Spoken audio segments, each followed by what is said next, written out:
Welcome to a new episode of BigEye. Today we talk with the CEO and founder of NeutriSci, Glen Rehman, and we will talk about his new revolutionary CBD and THC products and how NeutriSci is going to dominate the market. Stay tuned.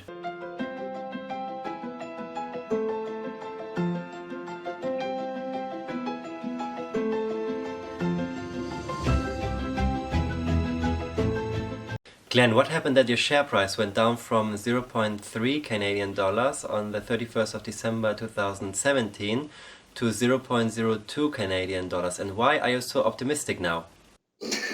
Well, I think there's two parts to that question. I'll answer the second part first, and then I'll answer the first part after that. The second part, why am I so optimistic? Well, the optimism is essentially many ingredients or many parts. First, the business in and of itself is sound. In other words, there's two parts to the business. There's the stock side, and then there's the business side. So the stock side, I'll answer part two, but the business side, part one here, we continue to have a fantastic product. I always lead with the product. The product is sound. It's a solid product. It's got proven technology. It's science-based. We have many opportunities around the product. We've got points of distribution that we're growing internationally, Canada, the U.S., South America, working with groups in Europe, and conversations in Southeast Asia. So I'm taking a global approach, if you will, and part of the reason for that is given the space that we're in, there's many opportunities around the world, but it also allows us to insulate ourselves from any sort of geopolitical hazards, if you will, or road bumps that might come into play. For example, if the government in the U.S. says absolutely no cannabis product whatsoever, no, we're insulated. We've got Canada, we've got South America, we've got other jurisdictions that we're in. When it comes to the actual product, I always lead with the product. I sample the product because I know the product works. A very bad analogy is a vacuum cleaner salesman. Our vacuum will suck dirt. Some vacuums don't suck dirt, right? So you have some other companies that lead with the company and say, oh, look at the company, don't worry about the product. I lead with the product all the time, and then we have a conversation about the business. An effective product, like I said, it's got unique packaging, proven ingredients, science-based, and so all of those factors. Now, when you look at the reason for the stock price and the decline, we're in a sector called the cannabis sector, and the cannabis sector over that period of time you described at the beginning of the question had a lot of attrition, if you will, big correction in the marketplace.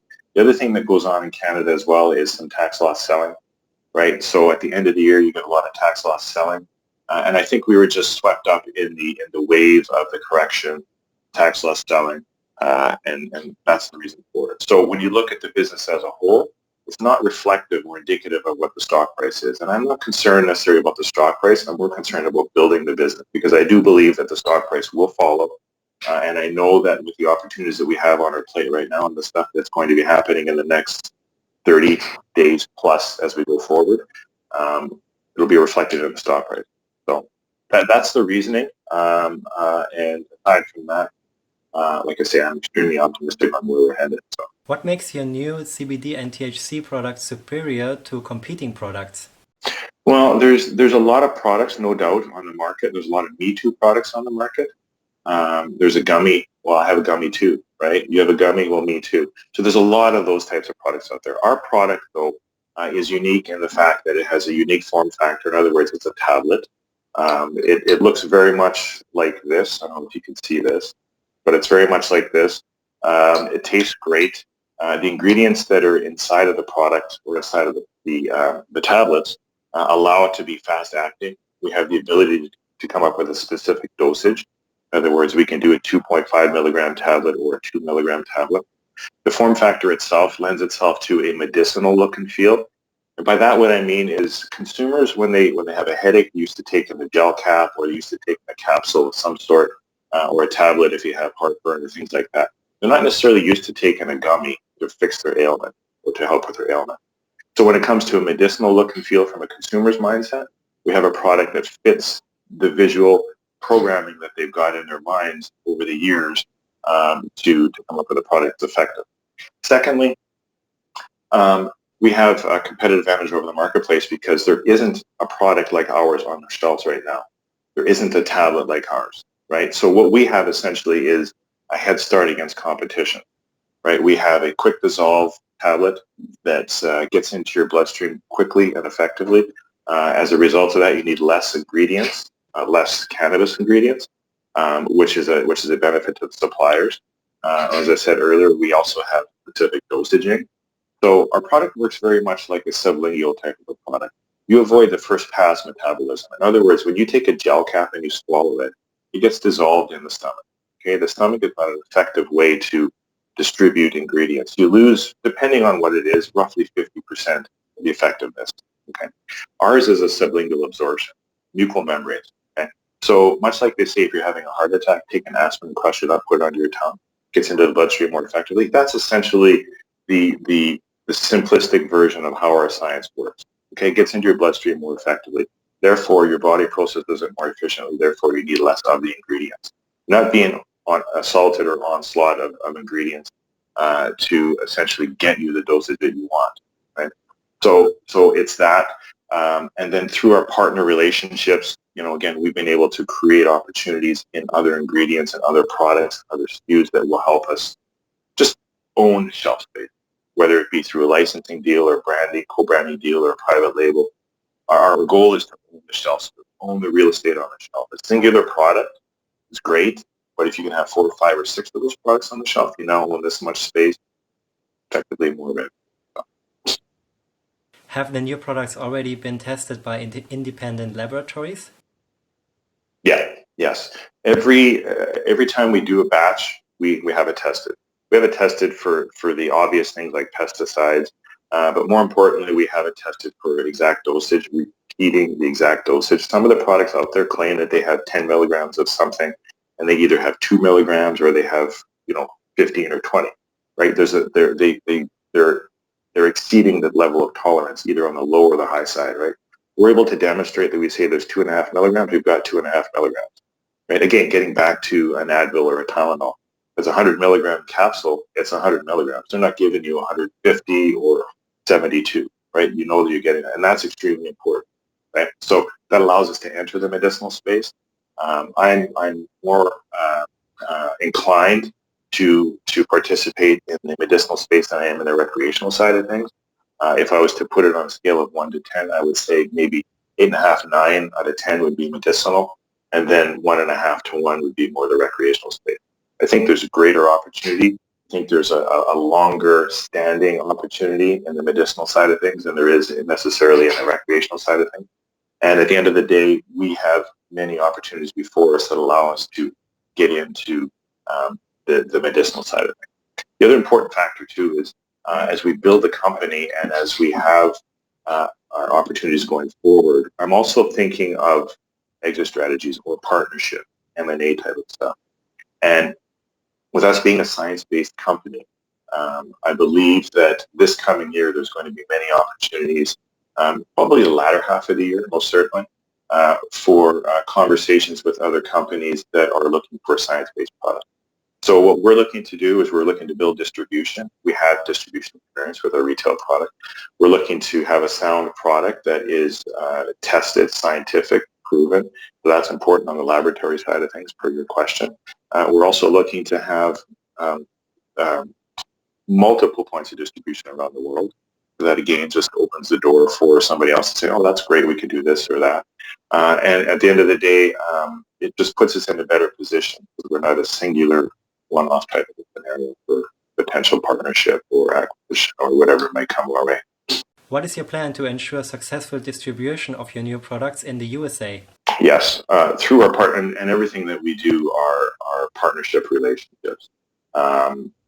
Whether it be through a co-branding opportunity, whether it be through a private label opportunity, licensing opportunity, ingredient sales, and a lot of our partnerships right now are structured in more than one fashion. In other words, we provide our technology and our ingredients to a partnership that we have with another group that allows them to come up with a finished product.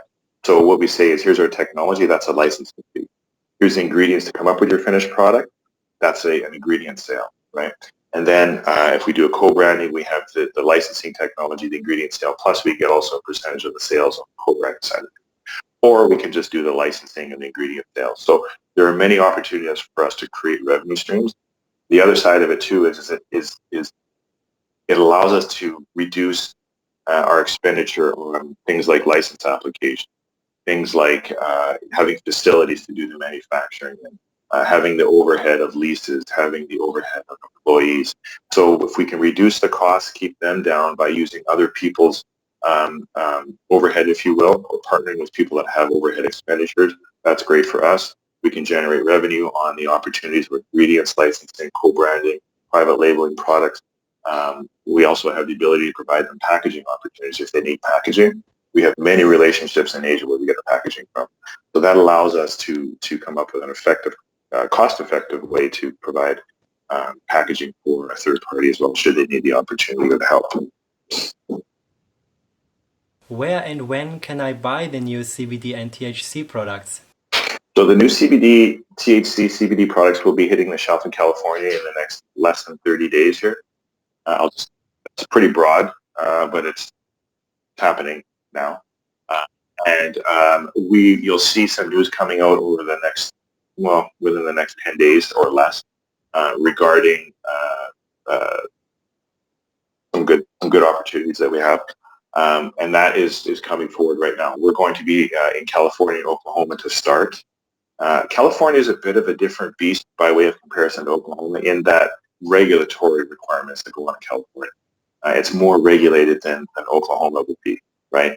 But that's fine. Each one presents its different challenge, and we just work through the hurdles and we take our product to market. But at the end of the day, we're going to have California and Oklahoma coming online. We have had some hiccups along the way, and that's just, part growth of the business, right? Whether it be a partner relationship, they've got their own life cycles and their own business. They're trying to do different things, and you've got regulatory stuff that goes on with the state. And then each level has a requirement that they're needed. So, it's not just a straight line. Trust me, if it were up to me and only me, we would be on the shelf and doing our own thing. But there's lots of other intangible and other things that are there that come into play. So.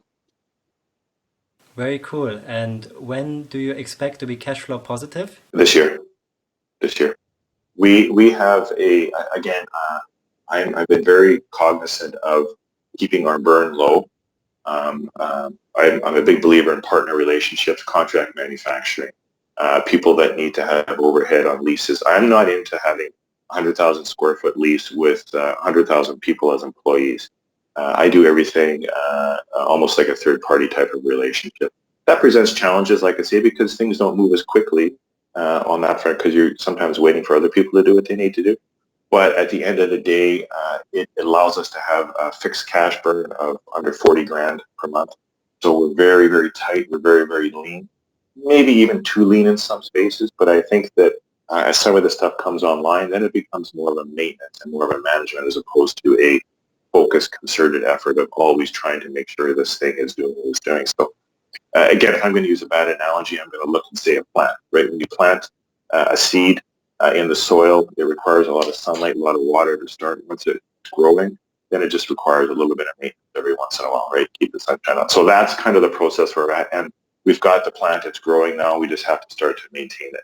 We can then take our efforts and we can duplicate them in other jurisdictions around the world, and off we go. So each jurisdiction is at a different life cycle, different stage of its life. And we just continue to enhance and monitor and increase efforts as needed in each one of those locations. Pretty diversified for sure. Now it's decision time. You can watch this relevant video or watch this relevant playlist. You can subscribe to our channel, or you can subscribe to our German channel, BigEye Deutsch. See you next time around.